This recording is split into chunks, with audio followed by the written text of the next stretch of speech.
कल हम लोगों ने ये समझा था कि सर्वत्र एक साधक को सभी में अपने परमेश्वर की अनुभूति करनी चाहिए और सभी में अनुभूति करते हुए परमात्मा के कार्यों को करने के लिए प्रयत्नशील हो।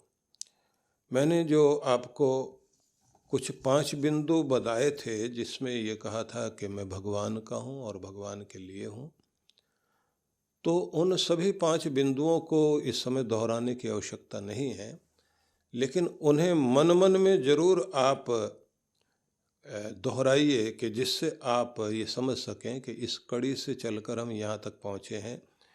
जब भी आप ये समझते हैं कि मैं कोई शुभ कार्य करता हूँ, तो ये साथ साथ ये भी समझें कि ये शुभ कार्य से मतलब है भगवान का कार्य। और जब मैं ये मानता हूँ कि मैं भगवान का ही हूँ, तो दूसरा उसका भाव ये भी होता है कि भगवान मेरे हैं और मेरे साथ हैं और मैं कहीं पर भी अकेला नहीं हूँ। और वो इस तरह की संरचना करते हैं कि जिससे मैं महान कार्यों की तरफ लग सकूं। इस बात को इस तरह से समझ सकते हैं कि यदि बहुत प्रेम करने वाला तुलसीदास अपने जीवन के उस कांटे को न बदलता जहाँ वो केवल एक परिवार और अपनी पत्नी तक ही सीमित था, तो उसका जीवन इतना ऊंचा न उठता। तो उसका जीवन आगे बढ़ा, ऊंचा उठा, तो उसका मतलब यही है कि परमात्मा एक व्यवस्था देता है और वो व्यवस्था देता है अपने कार्यों को कराने के लिए। पहले तो आप भगवान को अपना मानिए, फिर भगवान के लिए कार्य कीजिए, फिर भगवान को समझिए कि वो मेरे साथ है, और फिर ये भी समझना है कि परमात्मा मुझसे अपने कार्यों को कराए और मैं उसके योग्य बनूं। इसी के साथ में ये भी ध्यान रखना है कि जो शुद्ध सात्विक पदार्थ हमारे परिश्रम से हमें मिलता है, उसे परमात्मा का प्रसाद मान करके धन्यवादी बने, शिकायती नहीं, और आनंदित हो। वो कम हो या ज़्यादा हो, इससे सुखी दुखी ना हो। साथ में हमने ये भी जाना था कि भगवान के दिए प्रसाद से केवल अपना ही नहीं, परमात्मा के भक्तों का भी भला करना है। तो ये सब बिंदुओं के साथ आइए अगले सूत्र में हम लोग प्रवेश करते हैं। अगला श्लोक जो है, भगवान श्री कृष्ण ये कहते हैं, आत्मौ पम्येन सर्वत्र समम पश्यति यो अर्जुनः सुखम वा यदि वा दुखम स योगी परमो मतः। हे अर्जुन, जो भक्त आत्मा की सादृश्यता से आत्मवत सर्वत्र देखता है, समदृष्टि रखता है, सुख हो या दुख हो उस सब में सम रहता है, वह भक्त परम योगी कहलाता है। यहाँ आत्मोपम्य दृष्टि से मतलब है कि अपनी उपमा देकर संसार को देखना, अपने समान दूसरों के सुख दुख को देखना और समझना। ये बड़ा महत्वपूर्ण सूत्र है। एक तो ये कि सभी में परमात्मा को देखना और परमात्मा के लिए कार्य करना। दूसरा बिंदु ये है कि अपनी उपमा को ध्यान में रखकर आत्म उपपम्येन, अपनी आत्मा को ध्यान में रख करके, इसलिए कहा आत्मोपम्येन, अपनी आत्मा की उपमा देकर, अपने आपे की उपमा देकर आप सर्वत्र समम पश्यते, सभी को समान भाव से उसी तरह से देखिए, अपने समान सबको देखिए। इसको जो कहा जाता है आत्मनः प्रतिकूलानि परेशान न समाचरेत, जो धर्म की परिभाषा दी है कि आप अपने आत्मा से विपरीत व्यवहार किसी के साथ मत कीजिए। जैसा खुद के लिए चाहते हैं वैसा व्यवहार दूसरों के साथ में करें। दूसरे ढंग से अगर हम कहें तो आपको अच्छा लगता है कि जब कोई आपको अच्छा कहे, तो आप भी दूसरों को अच्छा कहिए। कोई आपको बुरा कहे, गाली दे, तो आपको बुरा लगेगा। तो दूसरों को गाली देते समय इस बात का ध्यान रखना है आपको ये बात ध्यान रखनी है कि किसी को चोट पहुंचाएं तो उससे पहले अपनी उपमा देकर ये देखें, कोई तुम्हें चोट पहुंचाए, तुम्हारा अपमान करे, तुम्हें नीचे गिराए, तुम्हारे कार्य में बाधा डाले तो तुम्हें कैसा लगेगा। तो इसी को ध्यान में रख करके फिर स्वयं में सोचना कि यदि मैं किसी के कार्य में बाधा डालूं, किसी का अपमान करूं, किसी को की प्रगति को रोकूं, दुख दूं, तो उससे भी वैसा ही लगेगा जैसे मुझे लगता है। तो ये एक बड़ी अद्भुत परिभाषा श्री कृष्ण देते हैं कि तुम्हारी जिंदगी में भक्ति उतरी है तो फिर तुम्हारा जीवन भगवान का हुआ, तो भगवत्ता अब तुम्हारे जीवन में प्रदर्शित हो, और बड़ी चीज है कि तुम्हारे व्यवहार में उतर आए और तुम अपने आत्मा को उपमा दे करके, उदाहरण दे करके व्यवहार करो कि मुझे अच्छा है तो दूसरों को भी। और ये प्रेम कितना बढ़ जाता है कि रामकृष्ण परमहंस पुजारी की भूमिका निभा रहे हैं और भगवान को भोग लगा रहे हैं। तो भगवान को भोग लगाने से पहले आप देखिए कि वो उन नियम मर्यादाओं को भूल गए जो एक परंपरा चलती, भगवान को पहले खिलाओ फिर खुद खाओ। वो इतने प्रेम में आ गए कि जो भगवान को भोग लगाना उसमें से एक चम्मच पहले अलग निकाल कर अपने हाथ में रख करके चक्कर देखा, फिर हाथ धोए, फिर भगवान को भोग लगाने गए। अब ये बात जैसे पता लगी सबको तो सब गुस्से में आ गए, कैसा पुजारी है, भगवान को भोग लगाने से पहले खुद चखता है। ये तो तरीका नहीं है। जगदम्बा के सामने है और जगदम्बा को भोग लगाना चाहता है, और वो भी इस तरह से। काली माँ के पुजारी थे, कमेटी वाले, ट्रस्ट वाले सारे इकट्ठे हो गए, नाराजगी प्रकट की, महाराज आपको नियम मालूम नहीं, भक्ति पता नहीं तुम्हें, इतने ज्ञानी हैं आप तो। उन्होंने कहा कि आपके नियम मुझे नहीं समझ में आ रहे, मुझे तो माँ का नियम समझ में आ रहा है। माँ को भोग लगाना है ना, तो मुझे मेरी माँ याद आ गई।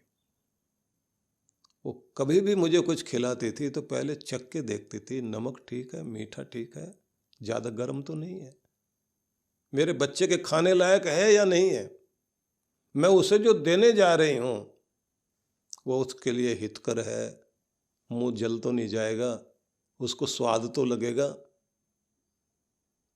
माँ का तो प्रेम का नियम यही था।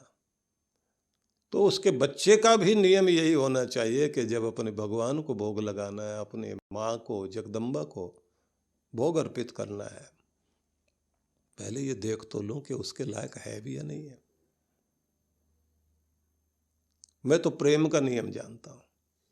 अब इसको जगत नहीं समझेगा, जगत तो यही समझेगा अपना बहाना करके खा रहे हैं पहले, क्योंकि भगवान को भोग लगाने के बाद तो जो बचता हो पुजारी का ही है। इसलिए बड़ी विचित्र चीज है कि जब आप इस संसार में एक नियम ही अपना लेते हैं कि प्राणी मात्र में आप अपना आपा देखने लग जाते हैं, उसके सुख दुख को अपना समझने लग जाते हैं, तब समझ में आता है कि आप जो कर रहे हैं वो धर्म है। और धर्म को देखिए, कुछ लोग तो धर्म को व्यवसाय बना करके, कोई जीविका का साधन बनाकर उसका उपयोग और दुरुपयोग कर रहे हैं। कुछ लोग वे हैं जो धर्म से क्रांति दे रहे हैं समाज को।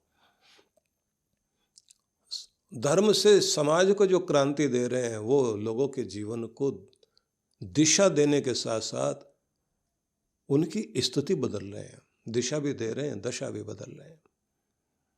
और वो दशा क्या होती है? वो दशा होती है कि जब किसी के जीवन में नैतिक मूल्यों का उत्थान होता है। इसलिए माना जाता है कि स्कूलों में भी जो शिक्षाएं होनी चाहिए, जहां हम और सारी चीज़ें पढ़ाएं, वहाँ जीवन जीने की कला पढ़ाएं, व्यवहार की कला पढ़ाएं, शिष्टाचार की कला पढ़ाएं, लोगों के साथ कैसा बर्ताव करना है और किन किन परिस्थितियों में किस तरह से आपको होना चाहिए, चुनौतियों का सामना कैसे करना, दुख में आपको कैसे होना है। क्योंकि देखने की तो बात यह आती है कि जैसे किसी के सामने दुख आता और परेशानियां आती हैं तो सारा धर्म कर्म भूल जाता आदमी। इसलिए धर्मात्मा का गुस्सा भी हित के लिए होता है, धर्मात्मा का गुस्सा भी सुधार के लिए है। और अगर आप नहीं करोगे तो वही सारी चीजें चलेंगी घर में, वही चीजें चलेंगी आपके समाज में। वो पहला थप्पड़ चोर को पड़े, वो पहली रोक टोक किसी जुआरी के साथ हो जाए, वो जिंदगी भर के लिए जुआरी नहीं बनेगा। जिन लोगों को विरोध करना नहीं आता, नामे हाथ उठाना नहीं आता, वो समाज का भला नहीं कर सकते। घर के जिम्मेदार की सबसे पहले जिम्मेदारी होती है कि शुभ के लिए और मधुरता के लिए तो साथ खड़ा ही रहे, लेकिन अशुभ को रोकने के लिए उसको बहुत सख्त होना चाहिए। और अगर दूसरों की समझदारी पर आप छोड़ते चले जाओगे तो सब उतने ही समझदार हर समय नहीं होते, स्थितियां बिगड़ती रहेंगी। लेकिन एक बात ध्यान रख लीजिए, धर्म में प्रेम बहुत जरूरी है कि अगर आपका गुस्सा भी है तो आप अपने शत्रुता नहीं निकाल रहे, आप भला चाहते हैं अपने कुल का, अपने खानदान का, अपने रिश्तों का, अपनों का। और उसी तरह से अपनेपन को आप समाज के साथ देखिए कि आप समाज का भला चाहते हैं। और ये बात ध्यान रख लीजिए, जब भी सुधार के लिए खड़े होंगे तो आपको बुरा भला ही कहा जाएगा। इसलिए दुनिया के जितने भी सुधारक थे उनके साथ बुरा ही हुआ, गोली मार दी गई, जहर पिला दिया गया, सूली पे चढ़ा दिया गया। क्योंकि बुरे को बुरा कहोगे, बुराई को हटाने की कोशिश करोगे तो बस खड़े हो जाएंगे लोग बहुत सारे। फिर भी आपको ये कोशिश करनी पड़ेगी कि आप मर्यादापूर्ण रह सकें। और धर्मराज युधिष्ठिर का जीवन आप देखिए, बड़ी विचित्र घटना उस समय घटती है कि जिस समय आप बहुत तनाव में और दुख में होते हैं, उस समय पता लगे कि आप क्या अपना धर्म निभा पाते हैं। प्यास से व्याकुल 5 पांडव वन में पानी ढूंढ रहे हैं, और ढूंढते ढूंढते ढूंढते ढूंढते उन्होंने एक जगह चले गए जहां बहुत हरियाली थी। यहां हरियाली है तो इसका मतलब है पानी का कोई स्रोत है। एक तरफ कुछ पक्षी उड़ते देखे। राजा युधिष्ठिर ने उस समय, जो उनके बड़े भाई थे, उन्होंने कहा कि देखना इधर की तरफ पक्षी ज्यादा उड़ रहे हैं, जाओ पता करके आओ पानी इधर कहीं हो। अब गए उधर, लेकिन जैसे वहां गए तो देखा कि उसके चारों तरफ पानी तो बहुत सुंदर है पर कोई पक्षी नहीं, पशु भी नहीं। इसका मतलब कुछ खतरा भी है यहाँ। और सारे घटनाक्रम में आप लोग बस उस जगह पहुंच जाइए कि जब उस सरोवर का स्वामी यक्ष एक एक करके 4 पांडवों को मृत अवस्था में डाल देता है, मृत प्राय। और युधिष्ठिर आखिर में जाते हैं और देखते हैं कि उसके भाई गिरे पड़े हैं। एक एक को हिला के देखता है, निष्प्राण दिखाई दे रहे हैं। और उसके बाद वो चीखता है कि कौन है यहाँ, किसने मेरे इन भाइयों की हालत कर दी। तालाब के बीच में से यक्ष बाहर निकलता है, एक बड़ी आकृति, और वो कहता है कि मेरे आदेश का उल्लंघन किया इन्होंने, पानी मेरा है, जबरदस्ती पीना चाहते थे। मैंने इनसे कहा कि तुम्हें पानी मिल जाएगा, लेकिन मेरे प्रश्न हैं कुछ, उनका उत्तर दो। ये अपनी ताकत दिखाने लग गए। सब कह रहे थे, कोई बोले कि मेरे पास में बहुत बड़ी गदा है, दूसरा कहता था मैं धनुष चला सकता हूँ, तीसरा कहता था कि मेरे पास तो ऐसी शक्ति है मैं मृत को जिंदा कर दूँ, एक कहता था कि मेरे पास ऐसा कौशल है मैं घोड़ों को, गौओं को, इन सब का संवर्धन कर सकता हूँ, मैं बहुत बड़ा हूँ, समृद्धि से युक्त हूँ। भाई तुम लोग जो हो कुछ भी रहे होगे, लेकिन यहाँ तो मेरे नियम चलते हैं। मेरे नियमों का पालन करो, पानी तुम्हें मिल सकता है, प्रश्नों का उत्तर दो। वो बोले पानी पीने दो, बाद में देखेंगे। अब पानी पी करके बाद में क्या देखेंगे क्या नहीं देखेंगे, मैं खुश होऊंगा नहीं होऊंगा, ये नहीं माने। और तुम भी अगर प्यास से छटपटा रहे हो तो पानी तो मिल जाएगा, लेकिन बाद में प्रश्नों का उत्तर दो। अब यक्ष कहता है कि मैं तुमसे पूछूंगा और मेरे प्रश्नों की मुझे संतुष्टि होनी चाहिए। युधिष्ठिर उस समय धैर्य नहीं छोड़ते और वो कहते हैं कि चलिए, आपको अगर मारना आता, जिंदा करना भी आता? बोले आता। तो आप मेरे भाइयों को जीवित कर सकते हैं? बोले वो बाद की बात है, पहले तो आप जो है प्रश्नों का उत्तर दीजिए। अब बहुत सारे प्रश्न थे, उनमें से जैसे जैसे वो पूछते गए वैसे वैसे युधिष्ठिर उत्तर देते गए। अब जैसे पूछ रहे हैं कि बताओ दुनिया में सबसे ताजा समाचार क्या है? अब समाचार तो कोई भी ताजा नहीं रहता।